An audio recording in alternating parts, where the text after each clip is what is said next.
क्या बात है जी, ये सवेरे सवेरे कहाँ के तैयारी बा? और आज रहुआ चेहरा पे बड़ा लाली दिखाई दे रहा बा। किशन के माई, हम ही गांव के मुखिया हैं, हमरा सर पर 20 जिम्मेदारी बा।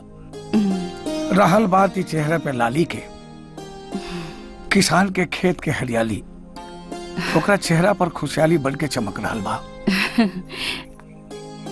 ये सब तो भगवान की कृपा है ना। भगवान की कृपा और बाबूजी के मेहनत। हाँ बाबूजी, चलिए नाश्ता कर ली। चला बेटिया, पूछा मत किशन के माई, पूछा मत। आज हम बहुत खुश मानी, बहुत खुश मानी। ये साल गांव में इतना बढ़िया फसल भइल बा, इतना बढ़िया फसल भइल बा, बुझात बा कि जैसे खेत में ना आसमान से बरसल बा।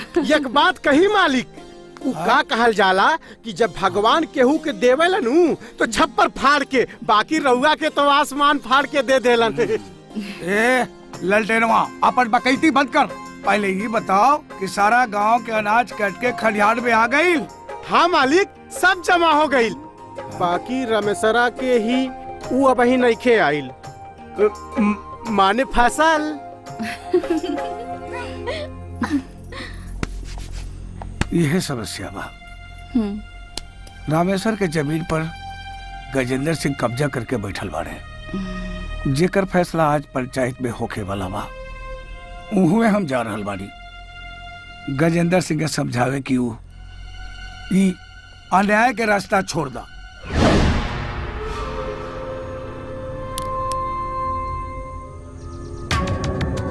ठाकुर गजेंद्र सिंह न अन्याय करेले और न न्याय सहेले।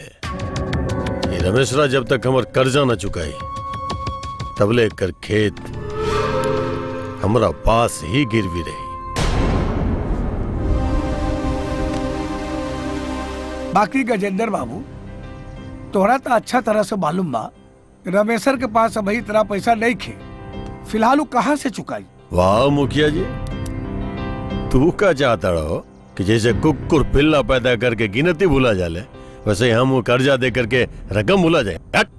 ना ना ठाकुर साहब, हम रकम ना भुलाई। हम चाहत नहीं कि थोड़ा और मोहलत दी ठाकुर साहब। मोहलत? अरे भाई, कर्जा दे के मोहलत दिला पर कर्जदार के दिमाग में एक को ख्याल आवेला कि कर्जा में न कोनो हर्जा, तो कर्जा लेके मर जा। ना भाई, मोहलत ना।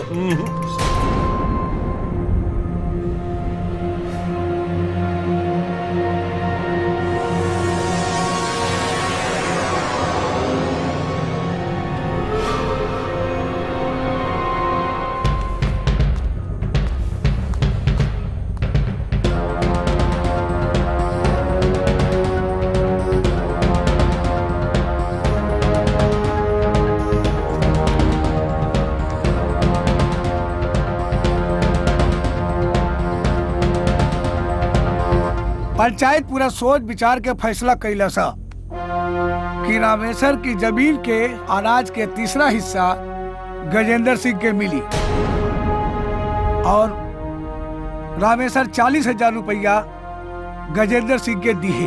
मुखिया जी, इतना पैसा हमरा पास नहीं खे। इहो ठीक भइल सरकार, दिया में तो तेले नहीं खे, सूखल बाती कब तक भगभकाई। हेलो मुखिया, अब क्या कहे चाहता? बाकी के चिंता तू मत कर गजेंद्र सिंह, 20,000 रुपया हम दे देम, बाकी के 20,000 पंच लोग मिला के दे दी है, उहो बिना ब्याज के। रहल रामेश्वर की बात, तो वो बेचारा हमली के धीरे धीरे चुका दे।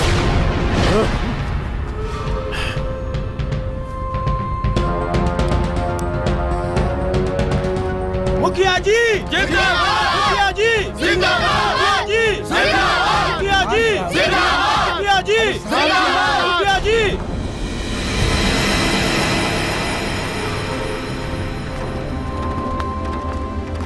हुजूर,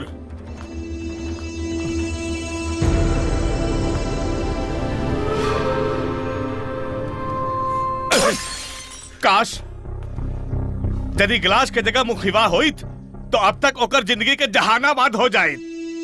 नाक के बिल में हाथ डालने बाद मुखिया, आज न तक कल वो मुखिया के भी ये हाल हुई।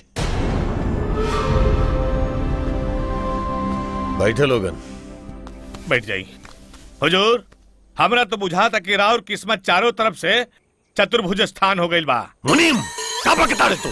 यह कि जैसे कोनो चिकन स्थान देख के कुकुर टांग उठा देवेला, वैसे ही रउआ के सीधा समझ के वो मुखिया चूना लगा गई।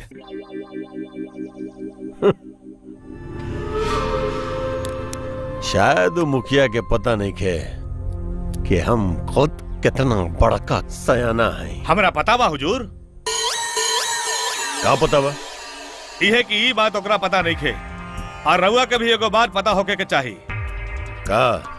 ई साल सौसे गांव के खेत में जबरदस्त फसल भइल बा, एको गांव वाला हमनी के अनाज देवे खातिर तैयार नहीं खे। यदि गांव वालन के अनाज बाजार में सस्ते भाव में बिकी तो हमनी के अनाज गोदाम में सड़ के सलेमपुर हो जाई। गजेंद्र सिंह, दुश्मन के जिंदगी में आग लागी तबे हमनी के सूतल भाग जागी।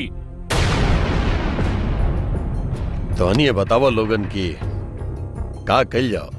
यदि मुखिया के संगे संगे गांव के सगरो जमीन हमनी के हाथे लाग जाओ ना, तब महुआ के दारू ड्राम में भर के जमीन में गाड़ दिहल जाई, और ओकरा 1 साल बाद महुआ के दारू जौन मजा दी ना, अंग्रेजी दारू फेल हो जाई। फिर बोरा में नोट ठूस ठूस के आई, ठूस ठूस के।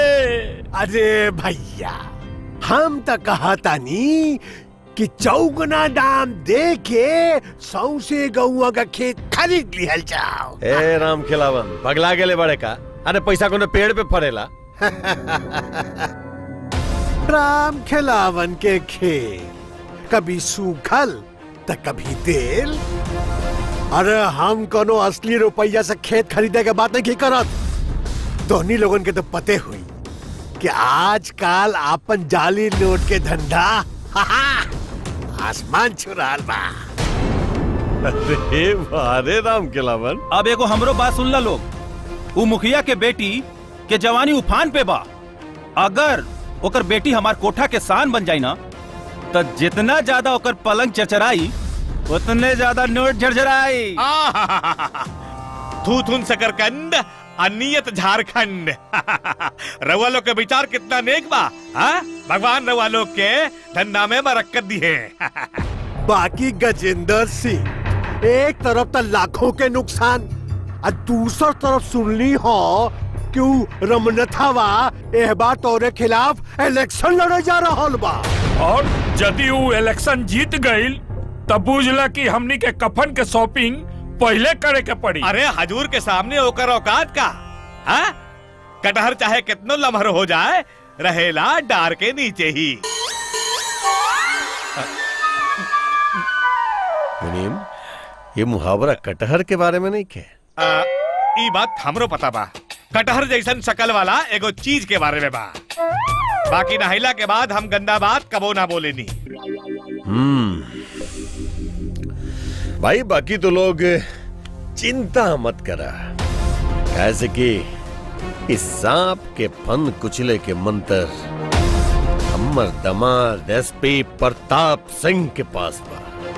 बाकी एसपी साहब बाड़े कहाँ? अभी आंचल बिटिया के संगे कोनो हिल स्टेशन पे अपन छुट्टी मत। अरे इतना जल्दी कैसे छोड़ी? आज तक कोटे ना पूरा भइल। रुक।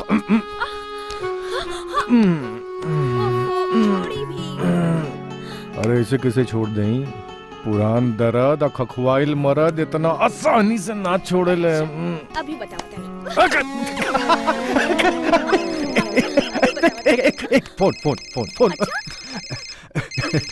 बुढ़ाऊ के फोन आ गए। हाँ, तुम्हारा अंकल मतलब हमारा ससुर जी। हेलो जी प्रणाम पापा। हाँ, खुश रही दामाद जी। देखिए दामाद जी, छुट्टी उट्टी बहुत मना ले ली। अब यहाँ पे आ जाए क्या है कि आपके बिना बड़ा काम अटकल बाओ। कोनो ज्यादा परेशानी बका? हाँ दामाद जी, बस बुझली कि हमार मूरी जा करके बटलोही में अटकल बा। अब आप ही आके निकाल सकता नहीं। ऐसे हम चाहता नहीं कि तनी जल्दी आ जाती आप। अच्छा, तो आप बिल्कुल चिंता मत करी, हम बिल्कुल तुरंत आ रहे हैं। जी ठीक बा। प्रणाम पापा। का भाई काहे गुस्सा मैडम? चाचा और उनकर दोस्त लोग रहुआ से अक्सर उल्टा सीधा काम करावेले और हमरा ये बिल्कुल पसंद नहीं खे। काम उल्टा होके चाहे सीधा, बस रुपया आवे के चाहिए। हाँ, काहे से आज के जमाना में रुपया ऐसन चीज बा जिससे हर सुख सुविधा खरीदा जा सकेला। बाकी रुपया कमाई के ये तरीका ठीक नहीं खे। सुनो, लक्ष्मी चाहे आगे के दरवाजा से आवे चाहे पीछे के दरवाजा से, दिल खोल के स्वागत करे के चाहिए। ठीक बनू? अब चलो जल्दी से सामान पैक कर, अब निकले के बाप।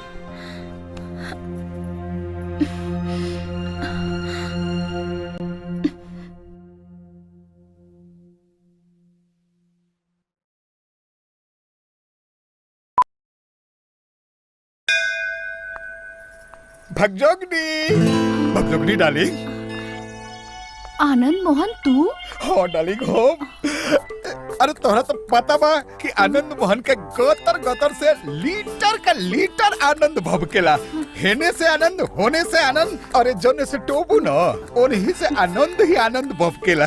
बाकी ई बतावा कि आनंद श्रीवास्तव को छोड़ के उन ललटेनवा के साथ ब्याह करके हमर जरत जवानी के धधकत भट्टी पर अपन बेवफाई के पानी काहे फेर दिलू? हाय का करी, हमार बाबूजी हमार ब्याह कर देले, हम अपन मर्जी से थोड़े कहनी।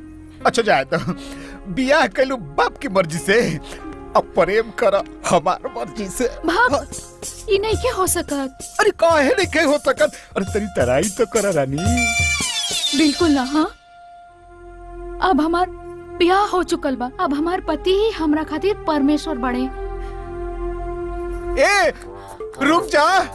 अरे पति परमेश्वर का अगरबत्ती दिखाना हो और प्रसाद हेने चढ़ा दो। डार्लिंग रुको हो, और सच कहता नहीं। ओके, अगरबत्ती दिखावा और प्रसाद हेने चढ़ावा। प्रसाद तो हम मंदिर में 16 सोमवार से चढ़ावत बानी।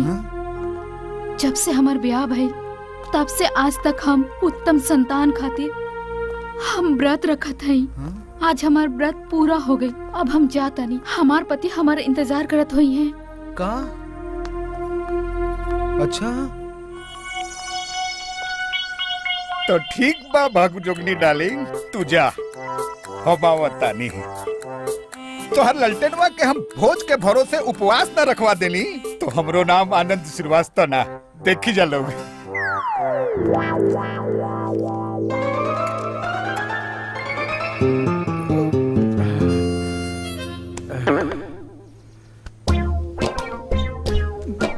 ब्याह भइले के 3 महीना पहले से आज तक डेली हम ई दवाई खा रहल बानी।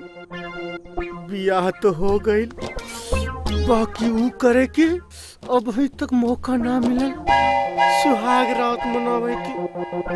काहे कि हमरा मेहरारू के ऊ करे से फुर्सत नहीं के पूजा पाठ।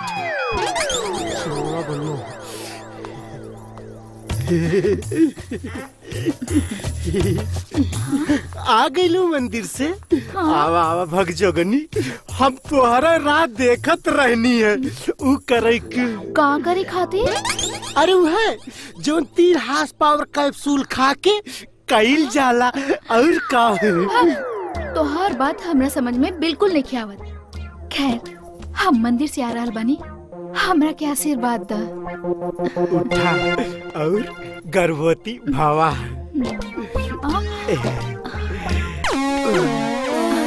ए, आज ना, आज हमार 16वां सोमवार है। तो होके दानू 16 हफ्ता से तो हम अपन पकड़ के बैठल बानी दिल। बाकी अब और बर्दाश्त नहीं के होत, काहे से हमारू बहुत बढ़ गइल बा। कहाँ पड़ गइल बा? गुस्सा। सारा गांव के लोग हमरा के ताना मारता, कहत ललटनवा अपने मेहरारू के संगे कुछ कहिए ना सकत। काहे से हमरा पास ऊ नहीं खे। कहाँ नहीं खे? हिम्मत। हमरा पास हिम्मत नहीं खे, लेकिन आज हम तोहरा के अपन हिम्मत भी दिखाई और ऊ भी दिखाई। ताकत सटिया गेल बड़ा का? सटियाई ना, खपू आइल बानी रानी। छोड़ी ना, छोड़ी ना, छोड़ी ना। कौन है? हलोक निरंजन।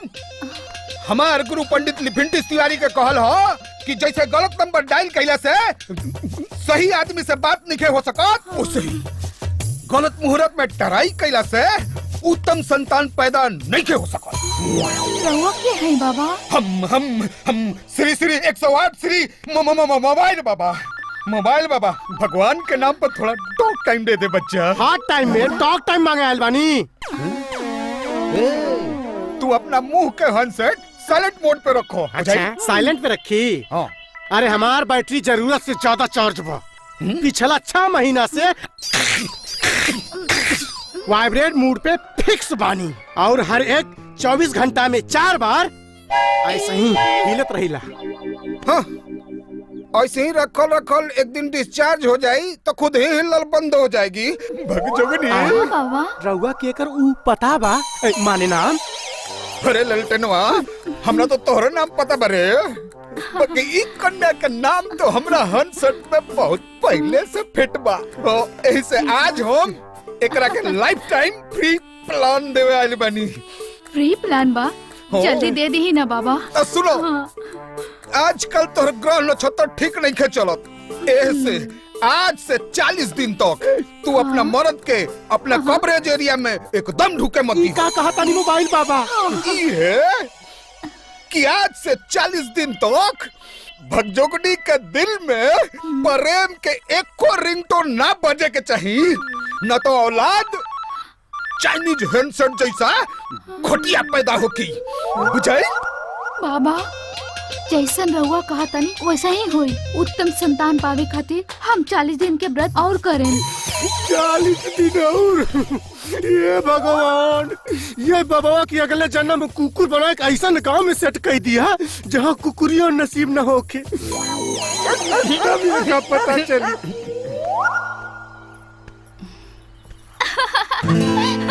बाबूजी! अरे बाबूनी, अरे देखी का है देखी।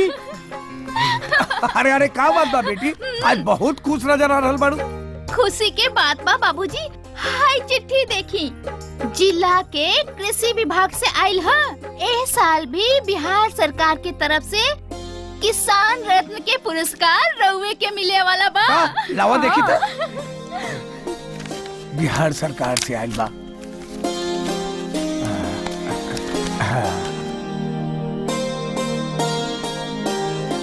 ये तो बहुत खुशी के बात बा किशन के भाई।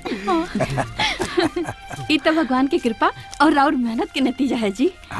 मालिक हाँ। ये खुशी में कोनो जोरदार कार्यक्रम होके के चाहिए। बाबूजी यदि किशन भैया ऐजा होते तो कितना अच्छा होखत।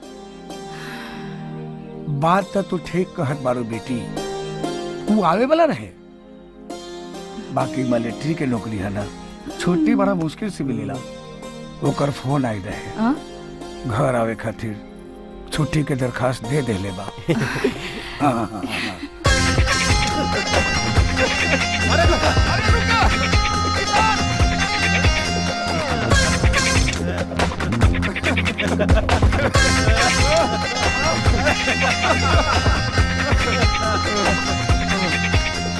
अरे काहे दौड़त बड़ा हो? अरे भाई हमके छुट्टी मिल गई। अब हम अपने गांव जाइब, गाँव में जाके अपने माई से मिलब, बाबूजी से मिलब, बहन से मिलब, पूरा गांव से मिलब यार, पूरा गांव से। अरे रुका भैया, पहले ही बतावा का भाई ओकरा से मिलवा की ना? केकरा से? अरे राधिका से, जेकर फोटो तू दिन रात अपन दिल से लगा के रखेला। राधिका से मिले बिना हम कैसे रह सकीला?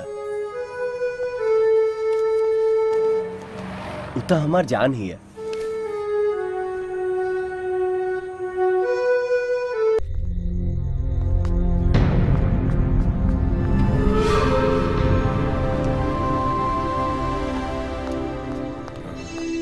अरे तैमन इतना परेशान होखे वाला कौन बात बा?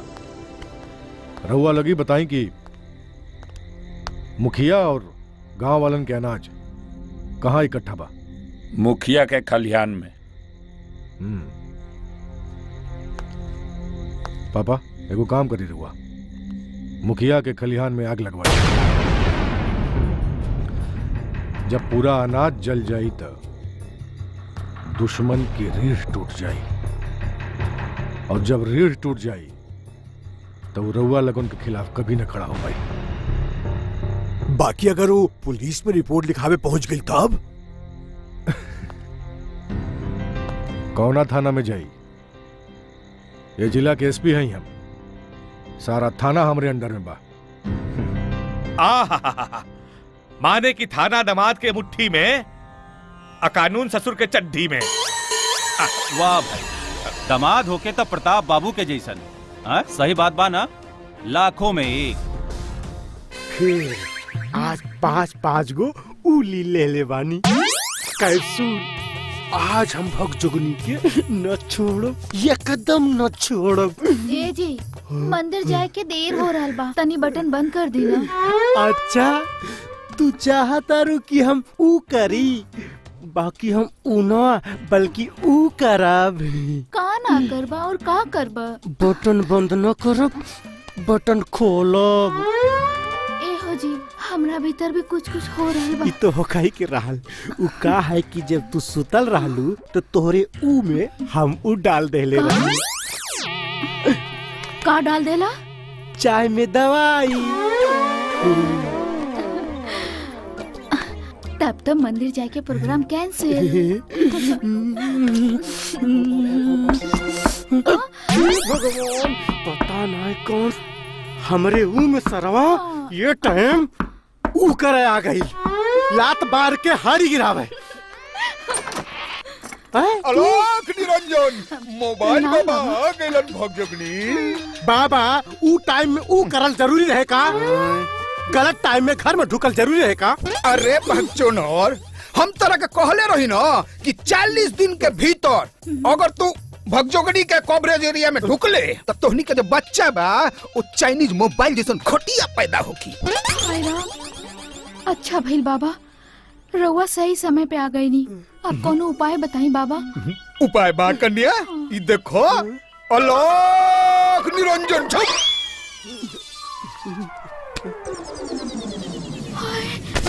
अरे यहाँ के का हो गई? ए जी,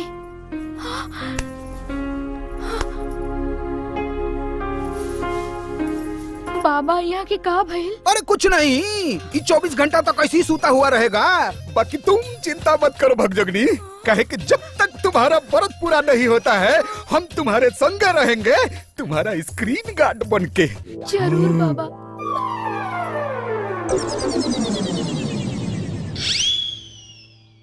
मुखिया के किस्मत में तकील हम ठोकब मुनीम जी। बस एक बार खाली ओकरा खरियान में आग लगावे भर के देरी बा। हजूर, दुश्मन के याद कहनी या दुश्मन हाजिर आ गेल सरवा। आपन जीत के ट्रैक्टर चलावे राउर करेजा के हरदिया चौर में। अरे मुखिया जी, आई मुखिया जी, प्रणाम प्रणाम। अरे आई धन्यवाद गंवार जी, आप हमारी गरीब खाना पे पधारनी है। ए कलुआ, अरे काम करते नहीं, 2 गिलास पानी लेके आओ रे। पानी मत, नींबू और चीनी डाल के बढ़िया सा शरबत बना के ले आओ। अरे बैठी मुखिया जी आप। जी मुखिया जी बोलिए, हुक्म करी। हम तो सादर निमंत्रण देवे वाले बनी रहुआ। कौन बात के? रहुआ मालूम बा, हर साल के तरह ये साल भी किसान रत्न पुरस्कार सरकार हमरे के देवे वाला बा। क्या? अरे मुखिया जी, खुशी की खबर सुन के तो हमार सीना 36 से 72 हो गए भाई। यही खुशी के एवज में एगो जश्न के प्रोग्राम रखल गई। रउआ लोगन के अगर उपस्थिति हो जाई तो हमनी के खुशी दोगुना हो जाई। अरे मुखिया जी, आपके खुशी हमार खुशी भाई। अब हम काहे ना एवं हम आए, जरूर आए। बहुत बहुत धन्यवाद गजेंद्र बाबू। अच्छा जी, अच्छा तो हमरा क्या मुखिया दिया जी, हम जरूर आए। ठीक बा। हजूर, ई सरवा तो खड़े खड़े इक्के झटके में रउआ के दुखी बना गई, राउर सिवान जैसन मुंह के पचरुखी बना गई। मुनीम, एक न एक दिन कुत्ता के भी दिन बदलेला, लेकिन एक मतलब ही थोड़ा ना होला कि कुत्ता के औकात शेर से भी ज्यादा हो जाए।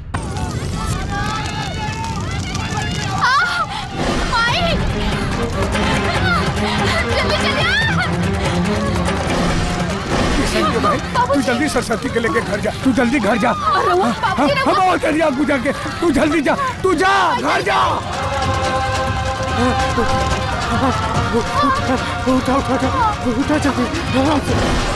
अरे मालिक, होटल मालिक, अरे लड़चनवा, अरे बदरिया रे, रमेशरा रे, अरे जल्दी पानी डाल रे, अरे बुताओ रे, अरे जल्दी बुताओ, जल्दी पानी डाल रे, अरे बुताओ रे, बुताओ रे, अरे पानी डाल, बुताओ रे, अरे पानी डाल रे। भगवान, इस सारा साल बढ़ के मेहनत पर पानी फिर गई। भगवान, भगवान, हे भगवान, कहाँ हो गई, कहाँ हो गई, हे भगवान, कहाँ हो गई। माई, ये लोग क्या हमें? ले,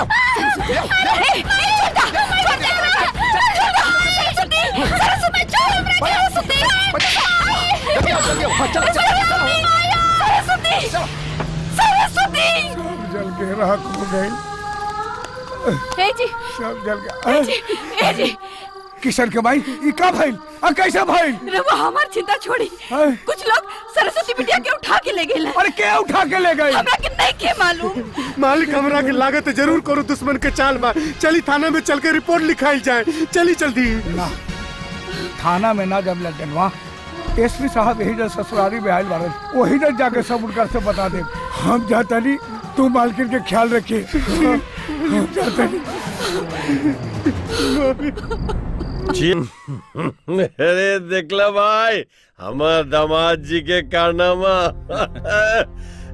सांपू मर गई, लठियों ने टूटल। कहो दामाद जी? अरे दामाद जी, अब मजा तो यही में बा कि यदि क्राइम करी तो कानून की आग के सामने, और यदि इज्जत लूटी तो लड़की के बाप के सामने। देखा भाई, हमारा राय में कानून वो सुविधा के नाम है जेके जब चाहे अपना मर्जी के हिसाब से इस्तेमाल कर लेवे चाहिए। हाँ, लेकिन ए खातिर हिम्मत और बुद्धि चाहिए। भाई, हम तो दामाद जी से बहुत खुश बानी, और तोहनी के तो मालूमे बा कि हमार देसी दारू के फैक्ट्री बा, वो बिना लाइसेंस के। तो हम सोचतानी कि ए खुशी के मौका पे 10 पेटी दारू दामाद जी के पास भेजवा दी। भाई, राम खिलावन के खेल, कभी सूखल तो कभी तेल। रउआ के साथ ये बात मालूम नहीं के कि हमार जाली नोट छापे का प्रस बा। ऐसे हमारा तरफ से दामाद जी के नाम 2 करोड़ जाली नोट। अब इस संत चौधरी के सुना लो। मुजफ्फरपुर के चतुर्भुज स्थान से लेके छपरा के भगवान बाजार तक हमार 7 गो कोठा बा। तो हमरा तरफ से दामाद जी खातिर 7 दिन तक लड़की फ्री। ये भाई बुझाता कि सब केहू के चढ़ गई। अब हम चलत हन। हाँ दामाद जी, इससे पहले मामला हो जाए भिंदी, रउआ इज्जत बचा के चल दी। आज मुखिया बा के खरिहान में आग लगवा दिया।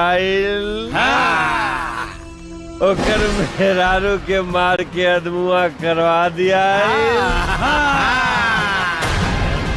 और ओकर गदराइल बेटी के उठवा लिया।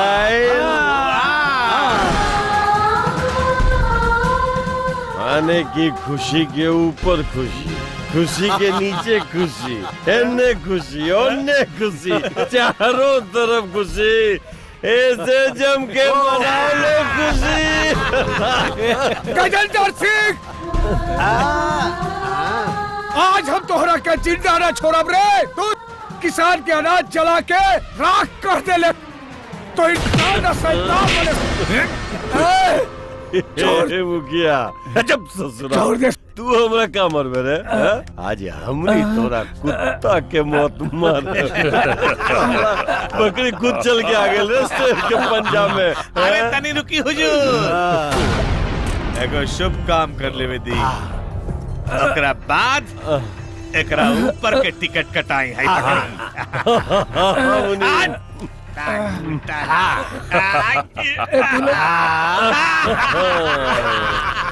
अरे हंसले तू लोग, बाकी याद रख हमार बेटा किसान तू लोग के ना छोड़ी, ना छोड़ी। किसान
ये सब कैसे हो गई?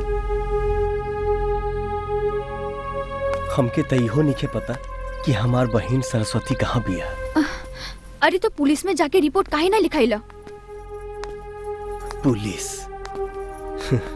सुन ले ओकबो की कानून के हाथ बड़ा लंबा होला, बाकी इतना लंबा ना होला कि क्रिमिनल के गर्दन तक पहुंच सके।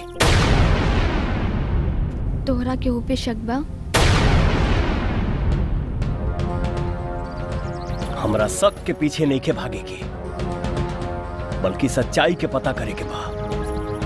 और जौना दिन सच्चाई के पता चल जाई, ओह दिन ही दुनिया देखी किशन के तांडव रूप। भैया भैया भैया भैया, गजेंद्र सिंह दुआरे आइल बाड़े पूरे अपने दल बल के साथ। आपके देखिए मालूम भैया।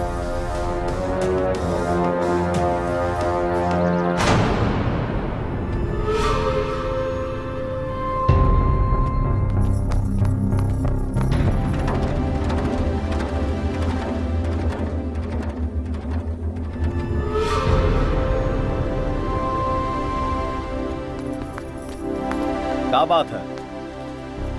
बेटा वो कहा कि तोहर बाबूजी मरे के पहले अपना सारा जमीन जायदाद हमरा पास गिरवी रख के 20 लाख रुपया कर्जा ले रहे और वादा कर रहे कि जे फसल हुई तो ओकरा सब बेच बाच के सब कर्जा चुका दे। अब देखा बेटा, अब ना रहल फसल ना रहले तोहर बाबूजी। बिल्कुल सही।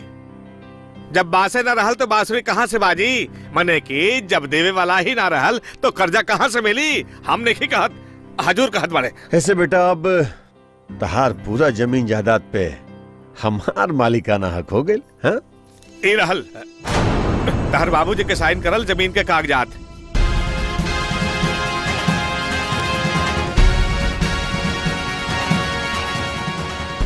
हमके मालूम बा कि हमारा बाबूजी के कर्जा लेवे के कोनो जरूरत ना रहे, कि अक्सर उनसे बातचीत होत रहे।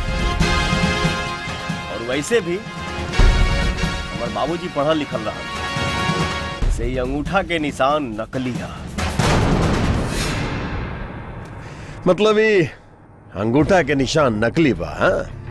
तो हर बाप ले लक असली रुपया और दे दे ले ससुरा नकली अंगूठा के निशान, हाँ? हजूर बूझ ली कि इनकर बाबूजी अंगूठा के निशान ना दे गईले, बल्कि जाते जाते रहुआ के अंगूठा दिखा गईले। हाँ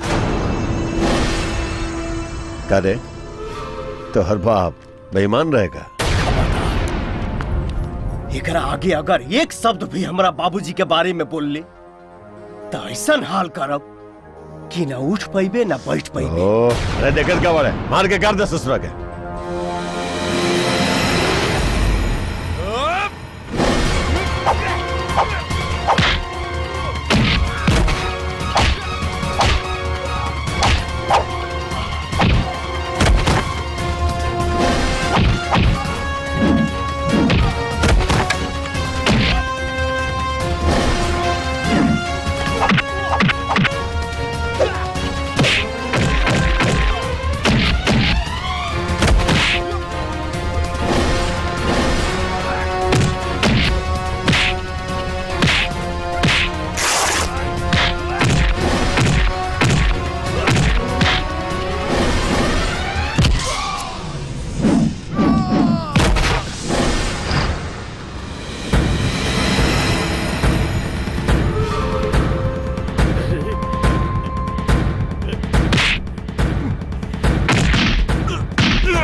बस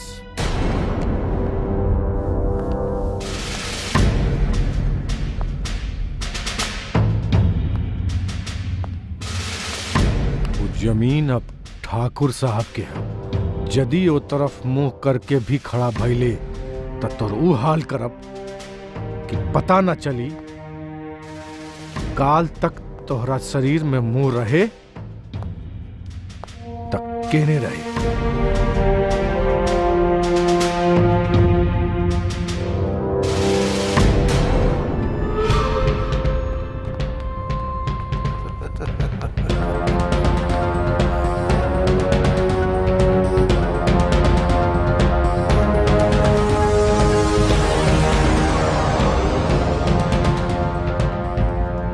एसपी साहब, ई रहल राउर हिस्सा 20 लाख रुपया। आज हम अपने आंखी से देख ली हनी कानून के छाव में अपने बाप के कातिल के असली चेहरा। बाकी एक बात तो हनी के याद रखी हसन, जौना दिन हम यहाँ से छूट गई वही दिन हम तोहनी के दुनिया से छुट्टी दिला दी और जिंदगी के घर मनाओ। कहे से कि हमारा हाथ से आज तक न कोनो क्रिमिनल बच सकल न छूट सकल। और तोर इनकाउंटर तो ऐसा जगह करेम ना कि पोस्टमार्टम तो दूर अंतिम संस्कार भी नसीब ना हुई।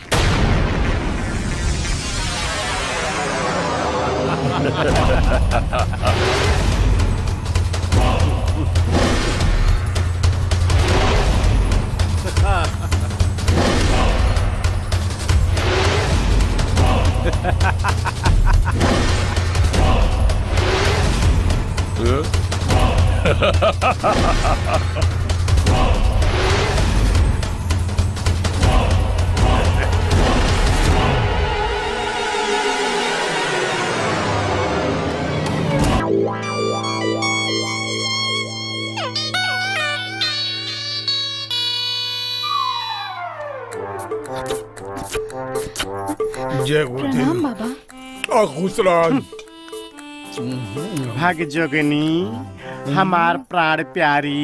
प्राण प्यारी तारा से कहले रही ना कि 40 दिन तक कोनो रोमांटिक रिंगटोन ना बजे के चाहिए। भाग जोगनी हाई बाबा सटिया गइल बा। बाकी तू समझे कोशिश करा उत्तम संतान कैसे होई यदि तू हमरा के ऊ ना देबू। माने कि उत्तम भोजन। बाबा ये ठीक बोलत बाड़े। उत्तम संतान पावे खातिर उत्तम भोजन जरूरी बा। लुप लुप करता ललटेनवा के जीव कब होटस बाबा की चाटी घिऊ। अपन मेहरी निम्मन होई तब वीरान चाटित मलाई। चुप रह। तू चिंता मत करो भगजोगनी, हमार ई खाइल पियल कबहू बेकार न जाई। काहे कि हमरा सहयोग से तोरा के उत्तम संतान पैदा होगी।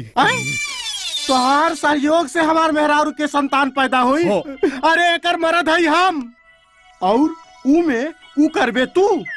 माने संतान पैदा करे में सहयोग। देसी मुर्गी का छीलल अंडा। अरे हमारे गुरु लिफिंटिस तिवारी का कहल हो कि प्रसन्न मन से जो आशीर्वाद दे दो तो कछु संभव हो। और जे भगजोगनी जे हमरा के प्रसन्न करी है तो हम इनका के एगो हाई वोल्टेज आशीर्वाद दे। तू धो हो और पूतो भलो। एकरा बाद घवत के घवत पूतो भली है, मतलब औलाद के लाइन। अरिका होशियार खाइबा मुसरी के मार।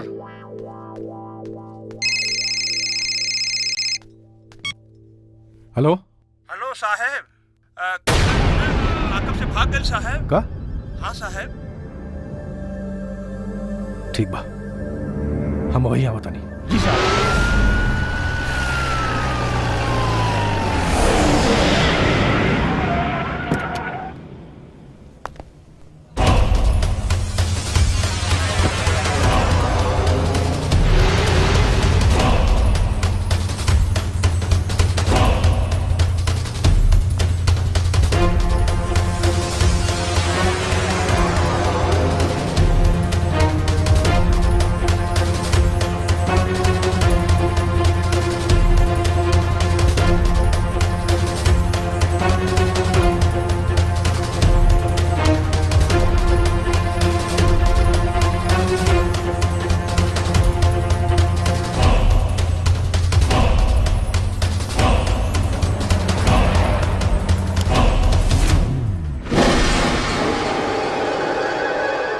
You are under arrest. SP साहेब, अगर दोबारा हम के अरेस्ट होके के रही तो लौकअप ना तुरती,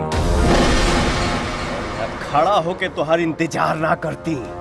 एक गोली, बस एक गोली मारे ना तो ये दुनिया से तो नामो निशान मिट जाए। हम सिलेट पर लिखल का कहारा ना आई जौना के थूक से केहू मिटा दे।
सिस्टर, काबिल एसपी साहब के ऑपरेशन चल रहा है अभी।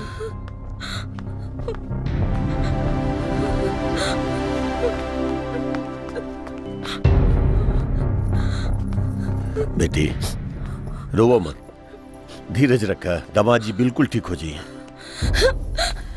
बस चाचा, अब बस। कब तक धीरज रखी हम? कब तक? रउआ लोगन के काला धंधा के हम आज तक चुपचाप देखत रहनी। धीरज रख के हम अपना पति के गलत काम में भागीदार बनत हमेशा देखत रहनी। धीरज रख के हम अपना जिंदगी की खुशी में पाप की जहर मिलत देखत रहनी। कब तक धीरज रखी? बताएं, कब तक?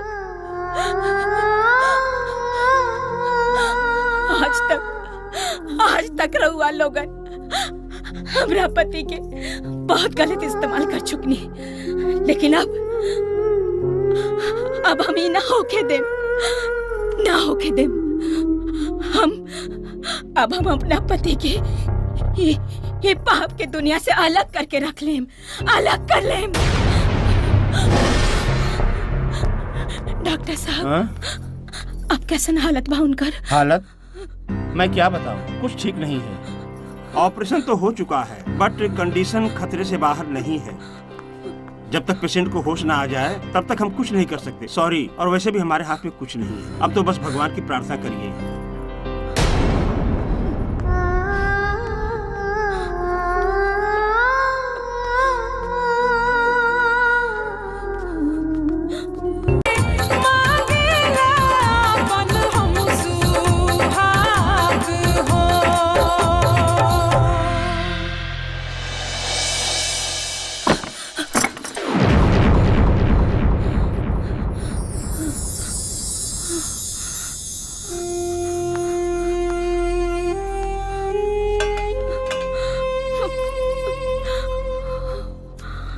बधाई हो मैडम, आपके पति बिल्कुल ठीक, टोटली खतरे से बाहर हैं।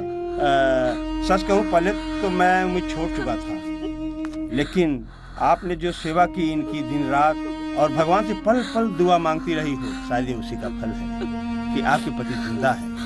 ओके।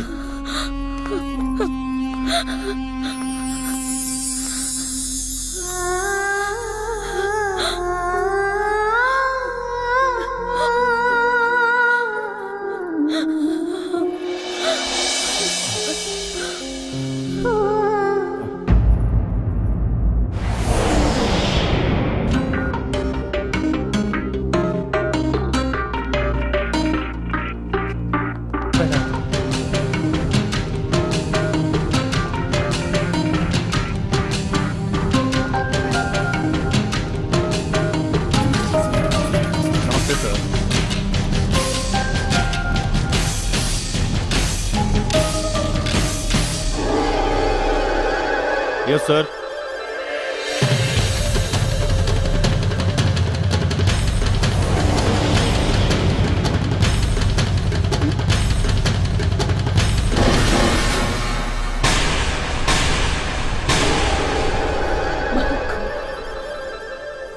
जौना भारतीय सेना के वीरता के आगे सारा जहां अपन सिर झुकावेला, उहे वीर सेना के एगो सैनिक आपन भेष बदल के एगो घायल और निहत्था आदमी की जान लेके आपन बहादुरी के सबूत देवे जा रहल बा। तोहरा अपन पति के बेबसी और लाचारी लौकता, लेकिन हमरा बाप के ना, तोहार चाचा और उनकर साथी हमरा बाप के तड़पा तड़पा के मार दिहल लोग, बहन के किडनैप कैले बालो, हमार फसल जरा दिहल लोग, और इस सब में ये तुहार भ्रष्ट पति के भी हाथ बा। इंसाफ के हिसाब से तय करा, मरहे के पड़ी। मरे और जिए के हिसाब करे के अधिकार सिर्फ भगवान के हाथ में होला। हमरा जैसन पतिव्रता के हाथ में एको अधिकार जरूर बा, सावित्री बन के यमराज से भी आपन पति के प्राण छीने के अधिकार। हम सामने खड़ा बानी, चलाई गोली, अदी आपन बहादुरी के सबूत। देश के सरहद पर जान हथेली में रख के दुश्मन के पराजित करे वाला एगो सैनिक आज यहाँ अपन बहादुरी के सबूत देवे नहीं आई, बल्कि इंसाफ के जंग में जीत खातिर सर पर कफन बांध के निकलल बा। तू एकर इलाज करावा, जल्दी से ठीक करा। जौना दिन डॉक्टर के हाथ से ठीक होई, वही दिन एकर मौत हमरे हाथे होई। ई हमार वादा बा।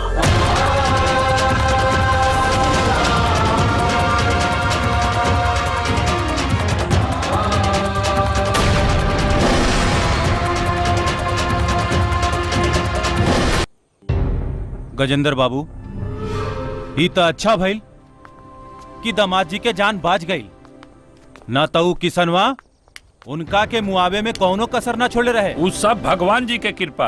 अरे भैया, भगवान जी तो उपकार करबे करेले। अरे हजूर के धर्म कर्म के लिस्ट इतना लंबा बा कि यदि छपरा में बैठ के कागज पर लिखल शुरू कइल जाओ तो लिखे वाला लिखते लिखते आरा पहुंच जाए, लेकिन लिस्ट पूरा ना हो। चला अच्छा बैल की दामाद जी के जान तब बाज गई, लेकिन अब तनियो किसनवा के बारे में सोचा जा लोग। उस सांप के तफन कुचलल बहुत जरूरी बा।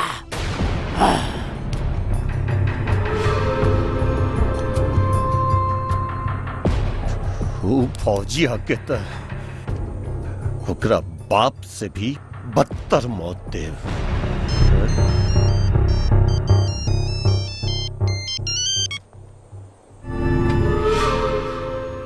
के बोला ताड़े? तो आर बाप। ए फौजिया किसनमा, तोहर हिम्मत कैसे भइल रहे हमरा फोन करे के? अभी तक खाली फोन कैले बानी, बाद में तोर खून भी करा। जुबान पे लगाम दे। गला मत फाड़। और सुन, ते अपन चारों साथी और दामाद के संगे संगे अपना जिंदगी के उल्टी गिनती गिनल शुरू कर दे। तू सुन ले, कल हमार ट्रैक्टर तोहार खेत पे चली। अगर तू एक माई के दूध पीले बाड़े ना तो हमरा रोक के दिखा दे। जे हमारा खेत में ट्रैक्टर चलाई, हम अपन खेत में ही ओकर चिता जला दे। ठीक बा, तो चल तू कल दिखा दे। तू एक बाप के बीच से पैदा भइल बाड़े रख भिखारी के जना, एक बार खाली हमरा सामने आके दिखा दे।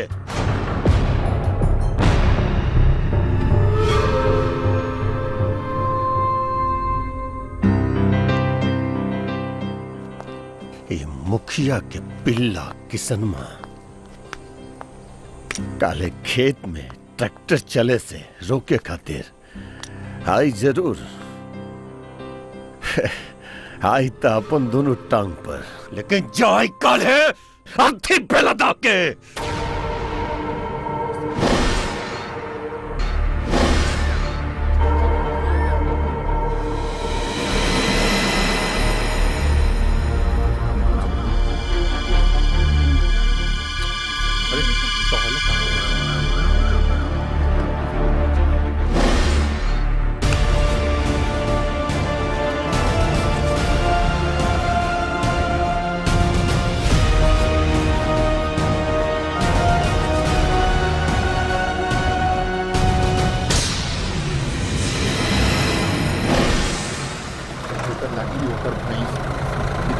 पुरान कहानी।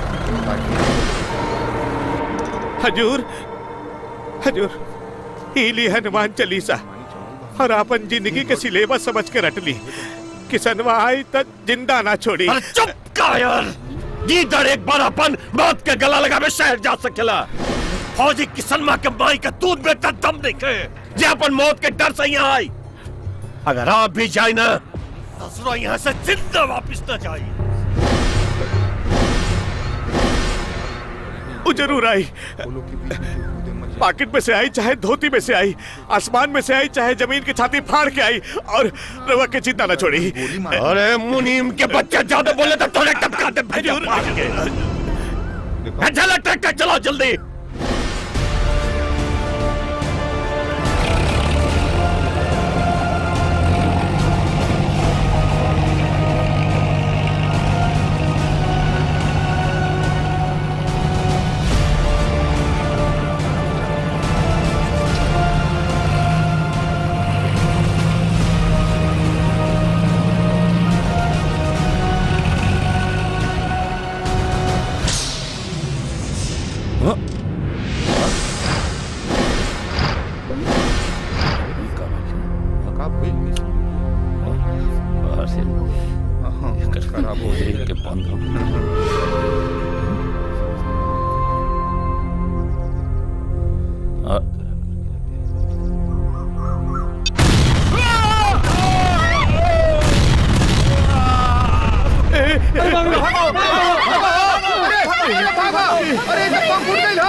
किसान!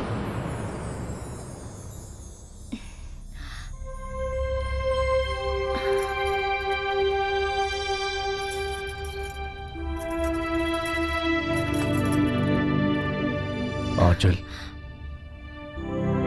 जब हमरा पुलिस डिपार्टमेंट से वर्दी मिलल रहे ना, तो हम जुर्म और अत्याचार के खिलाफ लड़े के शपथ ले रहे। लेकिन पैसा के लालच में हमारा खून में गंदगी घुलत गई और हम कानून के रखवाला बनने के बजाय एगो क्रिमिनल के दलाल बन के रागे।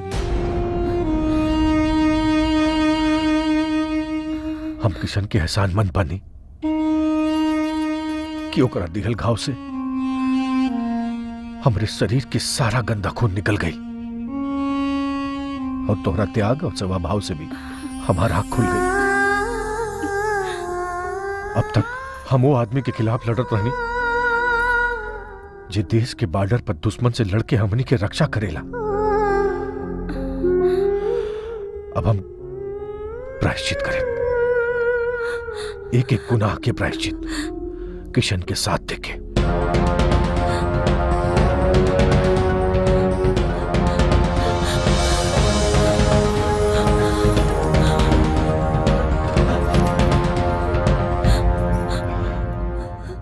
हम देवी माई से मन्नत मंगले रही कि जब रवा ठीक हो जाए तब हम मंदिर जाके गरीबन के खाना खिलाएं।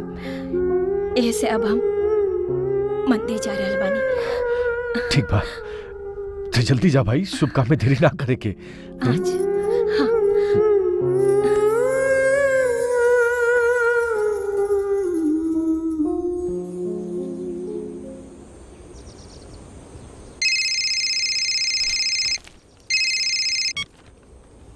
हेलो। हाँ दामाद जी, कैसे तबीयत बा? तबीयत और अकल अब दोनों ठीक बा। अरे दामाद जी, आपके तो मालूम हो क्यों कि सनमा काल खेत में हमनी सबके आंख के सामने हरिहर यादव के ट्रैक्टर समेत उड़ा देलस और अब वो हमनी के ताक में बा। अब वैसे घबराए के कोनो बात नहीं के, काहे कि फौजिया के बहन के शिकार तो हमने सब कर चुकल बानी और वो संतराम चौधरी काल गन्ना थुतराई के जश्न मनाई है। एक से एक बढ़ के मालदार आसामी आई है। लेकिन रघुआ टेंशन मत ली दामाद जी, आपके हिस्सा आप तक पहुंच जाए। हाँ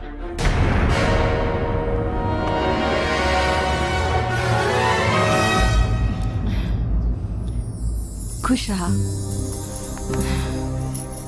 झुक झुक जिया बेटा। बहन जी रउआ लोग एजा के बड़ा अच्छा कहनी, हमार जीव जुड़ा गई। बाकी जवन रउआ लोगन के साथे भइला बहुत बुरा भइल। किशन, सरस्वती के कुछ पता चलल कि ना? नहीं, दिन रात तो वही के पागल जैसन खोजता नहीं, ऊपर से पुलिस। बाकी जब तक हम अपन एक एक दुश्मन के खत्म ना कर दे तब तक चैन से ना बैठा।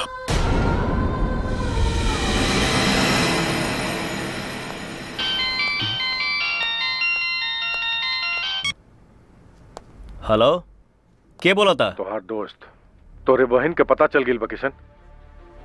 कहाँ भी है हमार बहन? जल महल में। आज रात ओकरे इज्जत का नीलामी होखे वाली बा। बचा सका तो बचा ले ओकर इज्जत।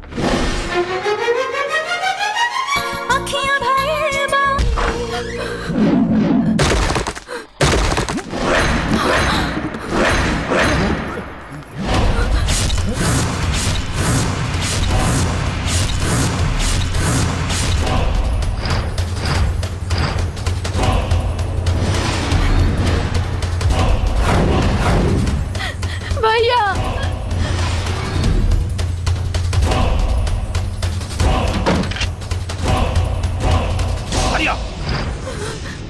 शंकर, भीमा, जिंदा बच के ना जाके चाहिए। मस्त। जी भैया।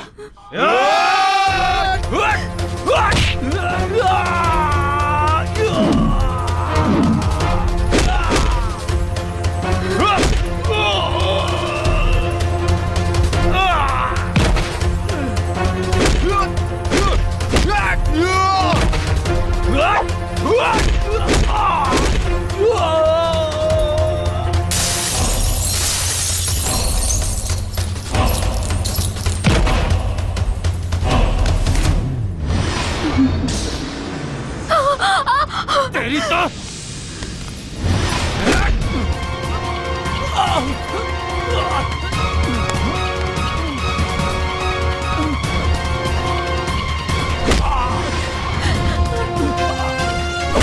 मारो भैया एक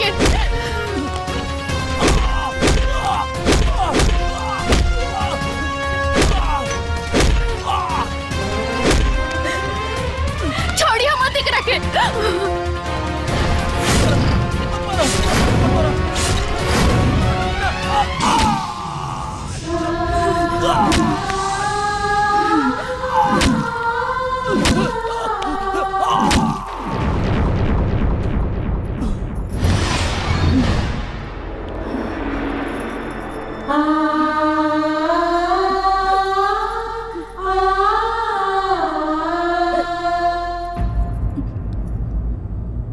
एक समय वो भी रहल,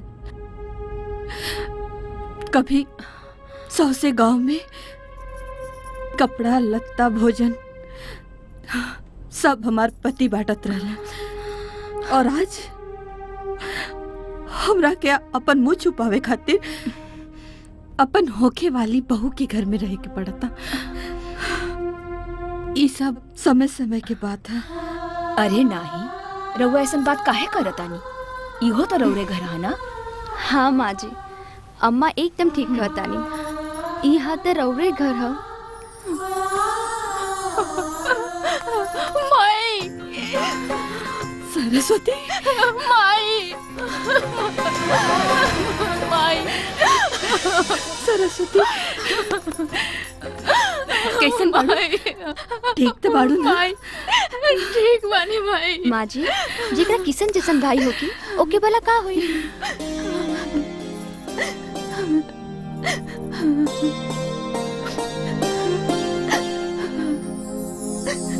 भगजगनी, अब बैठो।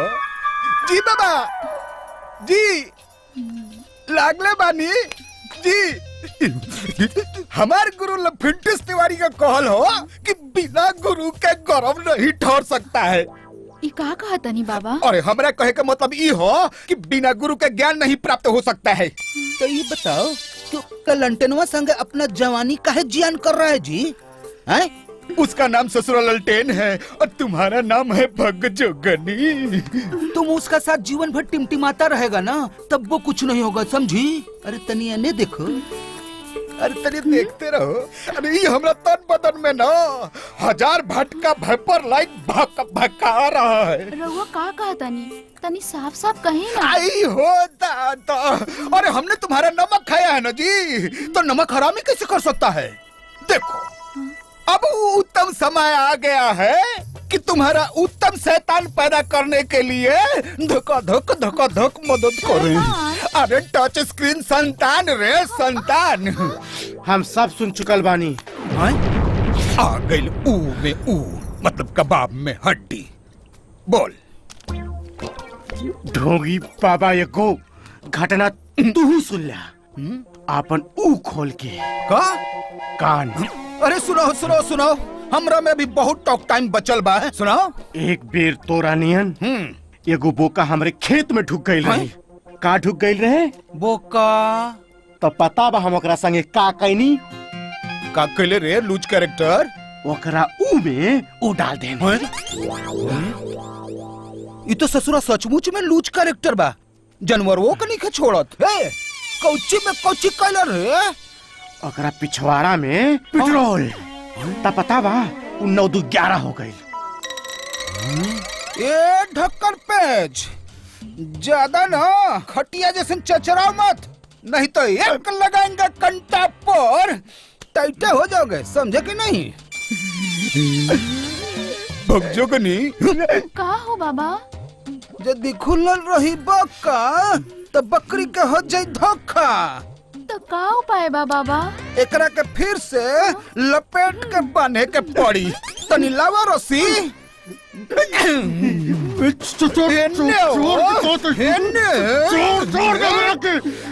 ए बाबा खोल ना हमरा के, ना तो काट डारब। ए भगजोगनी हमार प्राण प्यारी, तनी खोल दा ना। ए भगवान, बाबा के अगले जन्म में न गाय बना के पैदा किया न बछड़ा, बाकी बैल बना के पैदा किया जो उन्हें टुकुर टुकुर देखत रही जाए चोरवा। भगजोगनी बाबा बुझाता कि एकरा हैंडसेट में ना वायरस घुसल बा। एकर सर्विसिंग करे के पड़ी। हम एकरा पर ठंडा पानी डालतानी और तू जाके आग में ललका मिर्चाई डाल के लावा एकरा के सुंघावे के पड़ी, तब जाके वायरस उतरी। जा। हमार प्राण प्यारी, हमार प्राण प्यारी। अरे जाने लगा था, अरे मर जा, जाने लगा था। हेने लावा, हेने लावा, जल्दी लावा, लावा, चलिए पे चलिए। अरे ये तो दारू पीले हो ना, तो एकरा मुक्सूदी खातिर एकरा मुंह में 50 ग्राम आगो डाली के पड़ी। डालो डालो डालो डालो डालो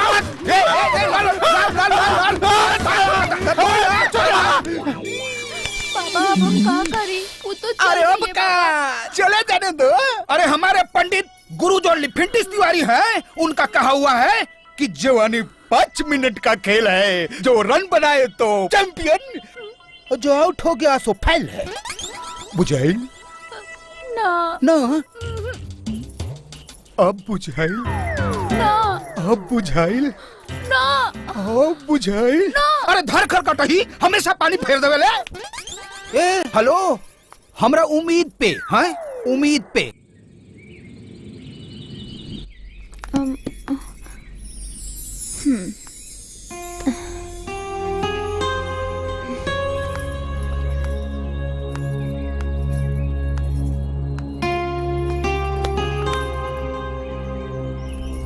किशन, तू एको बहादुर फौजी हवा, और बहादुर फौजी कबो उदास ना हो खेले।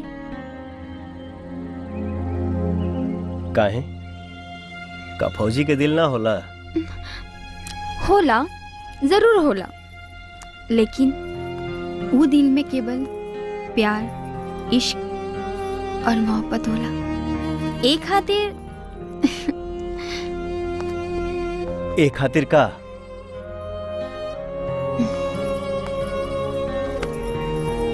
I love you. इस समय हंसी मजाक वाला नहीं के। हाँ, यही से तोहरा के प्यार की जरूरत बा। I love you. राधा, तू का चाहता रू? तोहर मोहब्बत। काहे कि हम तोहरा के अपन पति मान ले बानी। यही से परेशान हाँ? करता रू। अरे एमे परेशानी कैसन? ए सब तो बियाह से पहले के छेड़छाड़ बा। लेकिन हम तोरा से बहुत प्यार करता नहीं, सच।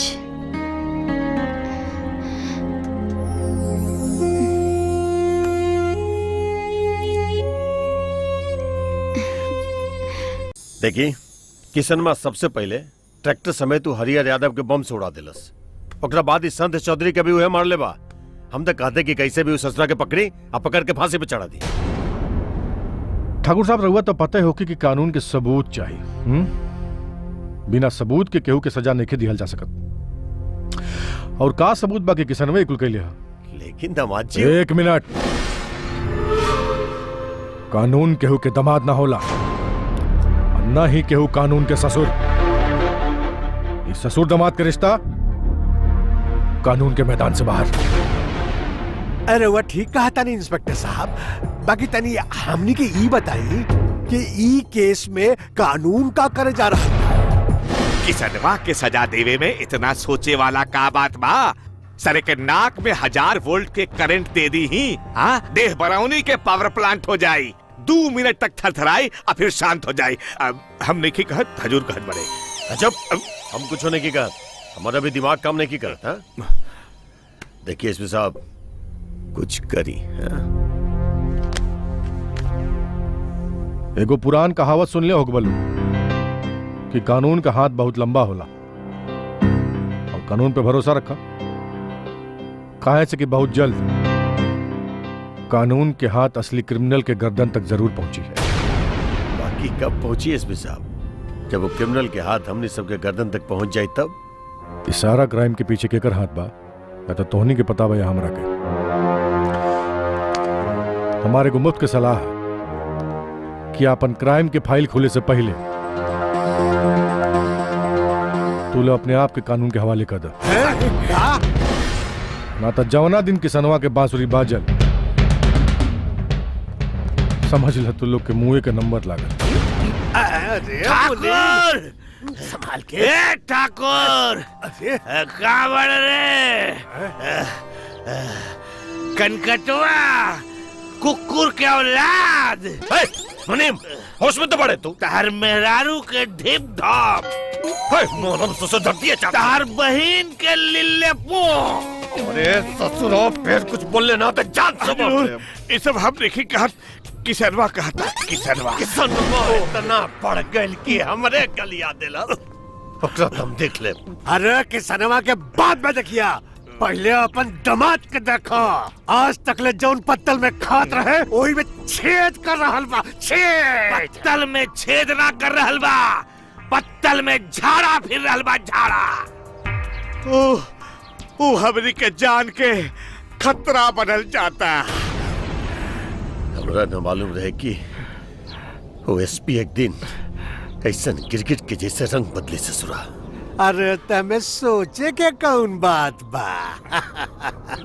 राम खिलावन के खेल, कभी सूखल तो कभी तेल। ऊ करो तुहर सगा दामाद थोड़े हा, ओकरो के ऊपर भेज दा। जैसे तू अपन बड़ भाई के गला दबा के ऊपर भेज दे रहा, और खुद नीचे रह के। चुप चुप चुप चुप। दीवार के भी कान होला। एकदम चुप, एकदम चुप। ए, जो एकरा ले जो जो दूर जो।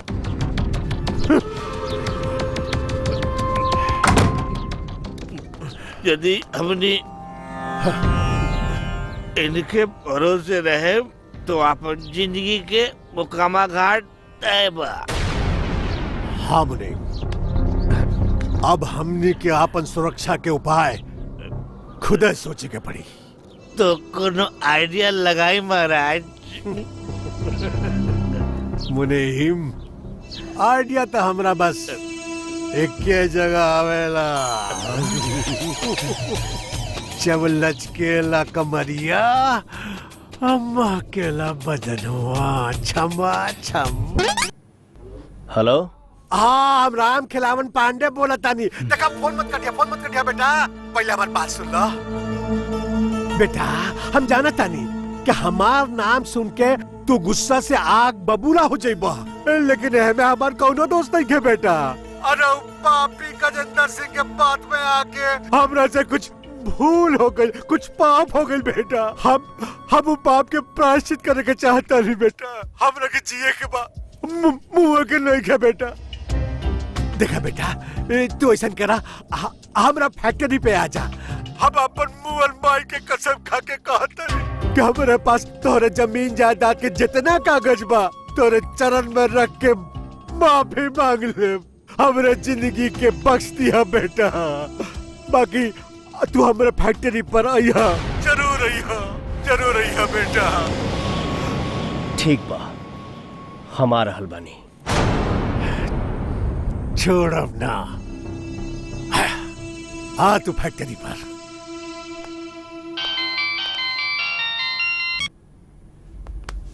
हेलो किशन बाबू, राम खिलावन बहुत चालबाज आदमी हवे, ओकरा से सावधान रही।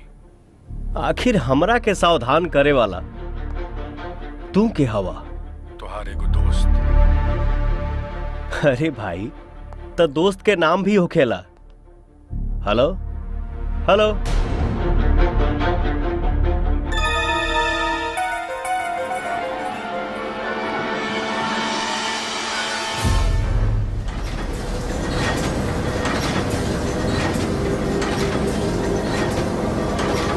पूरा इंतजाम हो गए लालू।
हमारे गुरु पंडित लिफिंटिस तिवारी कहते थे कि खाली अनुलोम विलोम और कपाल भाती करने से उत्तम बच्चा पैदा नहीं होता है। अरे प्रेम करो सच्चा तो पैदा होगा उत्तम बच्चा। माने प्रेम में जम के मेहनत करना जरूरी है बकजोगनी। Hard labour in romance. वकील साहब आई वकील साहब, ई हई हमार बीबी और दाढ़ी वाले जीव के संगे मिल के हमरा के ठंडी में ठंडा पानी से नहौला सा और मिचाई भी सुंघौला सा और ई बाबा हमरे ऊ में ऊ डाले की कोशिश कैले सा है। मुंह में 100 ग्राम आग। 50 ग्राम 100 ग्राम ना। क्या हमारे मुवक्किल का इल्जाम सही है? वकील साहब ये हमने का निजी मामला हो। मेहरारू हमार और निजी मामला तोहार। ना तो तोहरे दढ़िया में पेट्रोल डाल के अगरबत्ती दिखा दे। वकील साहब हमरा मेहरारू से अब अहिए ऊंचा बाकी अभी 40 दिन के व्रत पूरा ना भइल बा। बुर्बक, अरे मोहब्बत के जलेबी गंगा जल के लोटा में ना बल्कि धधकत जवानी के खौलत कढ़ाई में छानल जाला और जवन चूल्हा पहले से ठंडाइल होके ओमा जलेबी का पपड़ो न सेकाई। यही से हमरा के अबहिए ऊंचा ही तलाक। तो तलाक हो के रहेगा। ये रहे तलाक के कागजात, लीजिए पढ़ के साइन कर दीजिए। ले अब हमार का हुई बाबा? अरे अपना हैंडसेट से ना इसका सिम कार्ड निकाल के फेंको और हमारे साथ रोमिंग पे चलो।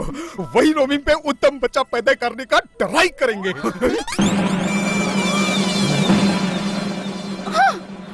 अरे प्रेम में फंस के मार खाए जान पे सीधा लात उठाए। अरे बकचोदी एक तो बात चलेंगे बकचोदी।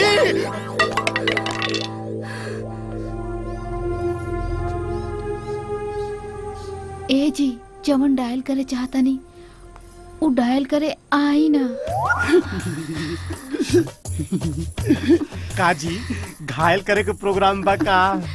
ना घायल करे के प्रोग्राम बा।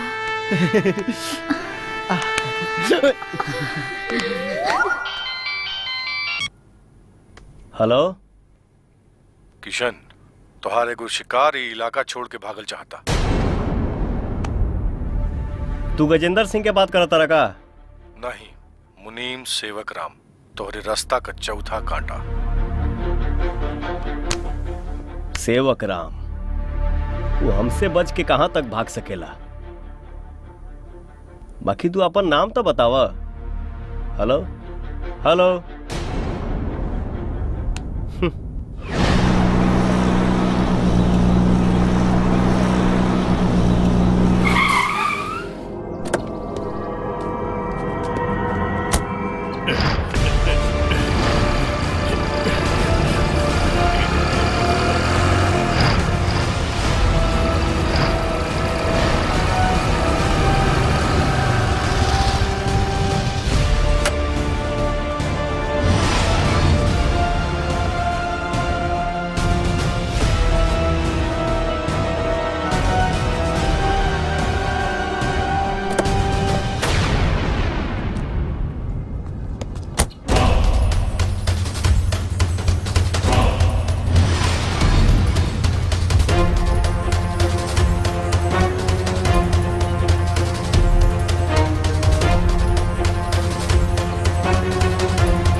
वाह रे अकल के झूमरी तलैया, आज तो हर जान के होई मसौड़ी। ये तो कुछ नहीं खे, अभी आगे और हिसाब होई। अरे जल्दी से मार दे हमके, नहीं तो अगर बच गईली तब बुझिए कि तोर जिंदगी के कहानी खत्म। कहानी के कर खत्म हुई तो अब ये पता चली। नीचे कर।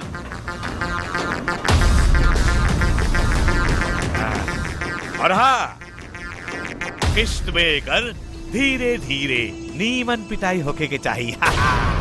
पिटाई शुरू।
अब हम का पढ़ी, कैसे अपन जान बचाई।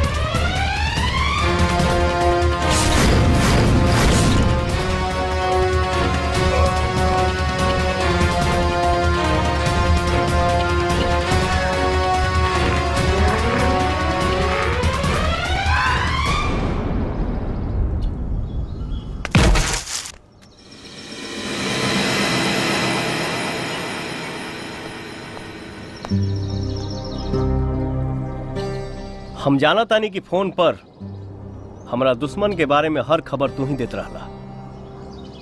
बाकी अब हम देखे के चाहतानी कि यह लड़ाई में हमार मदद करे वाला हमार दोस्त के है। हमार चेहरा देख के तोरा कोनो खुशी तो ना हुई, लेकिन फिर भी तू कहा तारा तल्ला।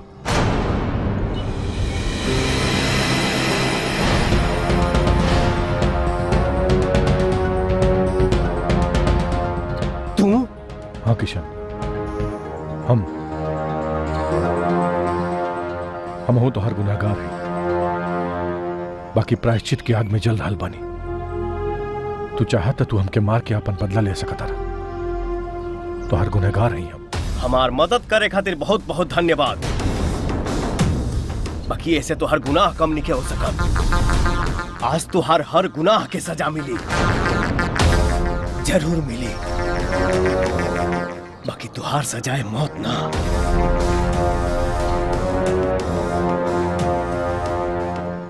बल्कि दोस्ती बा।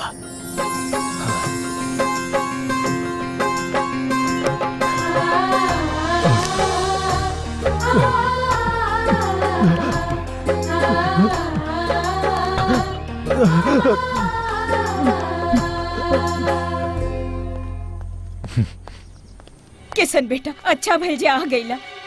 राधिका गायब बाड़ी, उनकर कुछो खबर नहीं के, पता ना कहाँ चल गईली।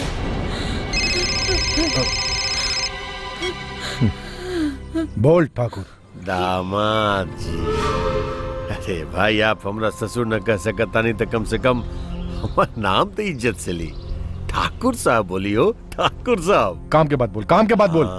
काम के बाद तो देखिए दामाद जी, हमरा अच्छी तरह से मालूम पड़ गई बा कि आप फौजिया किसनमा से मिल चुकल बानी। हाँ? और आपके तो मालूम बा कि हमार प्यारी भतीजी मतलब कि आपके मेहरारू हमारा कब्जा में बिया।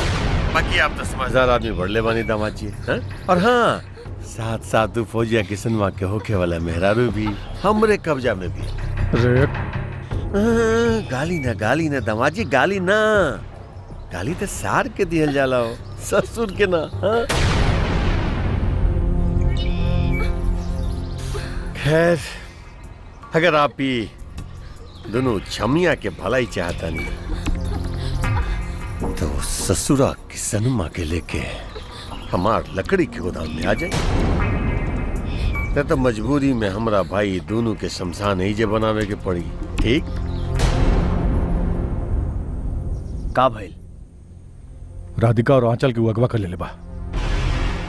जब तक रावण वध ना हुई तब तक रामायण पूरा ना हुई। चला।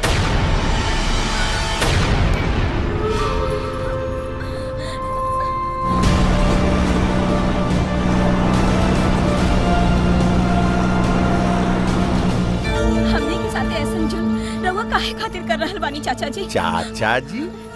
कैसे चाचा जी? अरे केकर चाचा जी? अरे हम केकरो चाचा उचा नहीं भाई, हम ही दौलत के चाचा।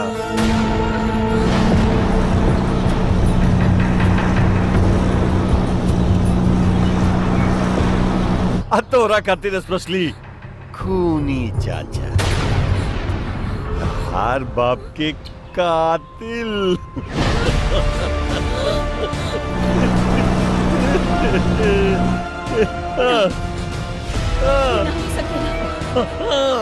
ये ना हो सकेला, ये झूठा, ये सच बा, ये झूठा। अरे बकलोल बाप के बकलोल बेटी, हैं? विश्वास नहीं क्यों होता?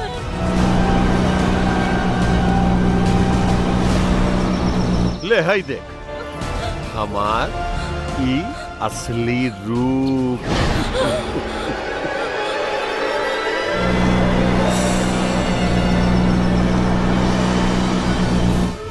ये पुलिस फाइल में दर्ज बा।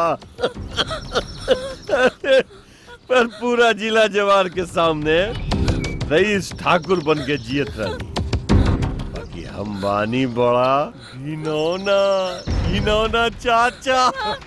ये सच बा। अगर ये सच है तो इहो बात इतना सच है कि आज तोहरा जिंदगी के ई दिन आखिरी है। हाँ, आज तोरा के मरे से क्यों नहीं बचा सकत? तू मरबे, जरूर मरबे। हाँ।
मारा भैया और मारा।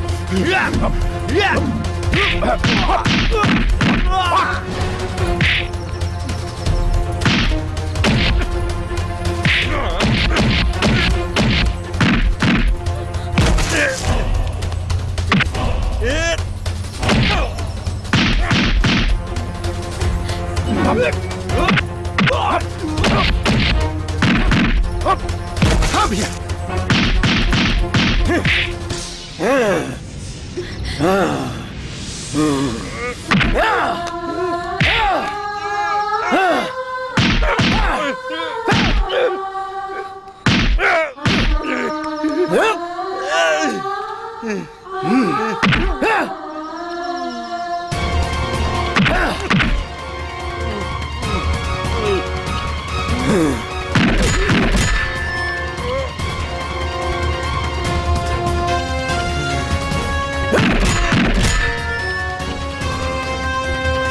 किशन